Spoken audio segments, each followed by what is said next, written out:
Before modern GPS, a sailor's only lifeline against the sea was the crackle of a radio transmission. Broadcasts delivered critical weather data that meant the difference between safely navigating a route and vanishing entirely. For over a century, the UK's shipping forecast has meticulously tracked these hostile conditions. It monitors severe gales and plummeting visibility across exact maritime zones, like Dogger, Fisher, and German Bight. To the British public, this broadcast is a sacred audio ritual. It is delivered with an uncompromising monotone rhythm that provides a deep, hypnotic sense of security. This stoic tradition creates an ultimate baseline of predictability, and in the world of comedy, a baseline this rigid is practically begging to be dismantled. Today's audio landscape has abandoned that quiet reverence. The modern podcast market is a hyper-saturated, deafening wall of noise. Launching a standard conversational interview show into this environment guarantees you will be ignored. Listeners are numb to two people simply chatting in front of microphones. To command attention, you need deliberate friction. You engineer a completely novel format by violently smashing together two cultural artifacts that have absolutely no business being in the same room.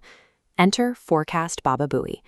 The concept injects the aggressive, chaotic legacy of The Howard Stern Show directly into the center of the revered British shipping forecast. By forcing this highbrow monotony to collide head-on with lowbrow pop culture, the show breaks the listener's expectations, generating a genuine sense of surprise that forces them to pay attention. The engine driving this podcast relies on a precise two-part mechanical loop known as the setup and spike. The loop begins with a dedicated presenter reading genuine maritime weather data with absolute unblinking seriousness. The moment that sentence ends, a comedic riffer hijacks the broadcast, immediately twisting meteorological data to fit a completely unrelated, hyper-specific piece of pop culture. In this case, the riffer acts as a resident expert on Gary Dell'Abate, aggressively mining the deep, absurd lore of the Baba Booey universe. Here is how the loop plays out in practice. The presenter delivers the setup. Thames, Dover, white. Moderate or rough. Rain later, poor visibility. The riffer immediately spikes it. Moderate or rough? Sounds like Baba Booey trying to explain his own nickname. Moderate at first, rough by the end, and no one can see how he got there. This alternating rhythm strips the weather data of its original meaning, acting as a highly efficient tension and release valve that continuously powers the comedy. To prevent this repeating loop from burning out the audience, the creators apply rotating thematic skins that plug directly into the core engine. A New Year's episode forces the riffers to interpret storm patterns as personal resolutions. A severe gale warning translates into a prediction about Gary's reaction every time someone calls him by his real name. Another episode recontextualizes the broadcast for LGBT pride, tracking how viral Baba Booey soundbites migrate through queer spaces and drag performances. The final piece of the system hands the reins over to the listeners, allowing them to submit their own Baba Booey-themed meteorological predictions.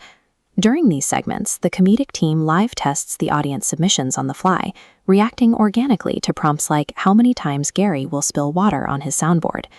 By swapping these themes and integrating listener prompts, the show moves beyond a one-off joke. It creates a recurring structure where the audience helps populate the trivia used by the riffers. Why would listeners commit 5 minutes, let alone 50 episodes, to such an aggressively strange premise? This outlines the format's demographic driver. We have two groups, diehard Howard Stern fans and consumers of absurdist comedy. When forced to intersect over niche broadcasting, the overlapping center generates a surprisingly large, highly dedicated new audience. Building a successful podcast no longer requires staring at a blank whiteboard and attempting to invent an entirely original format from scratch. This strategy relies on the friction of the source material. It uses the weight of an established tradition as a foil, allowing the new content to stand out by contrast. Success in this format isn't about technical complexity. It comes from identifying the strange, invisible links between shipping lanes and shock jock lore.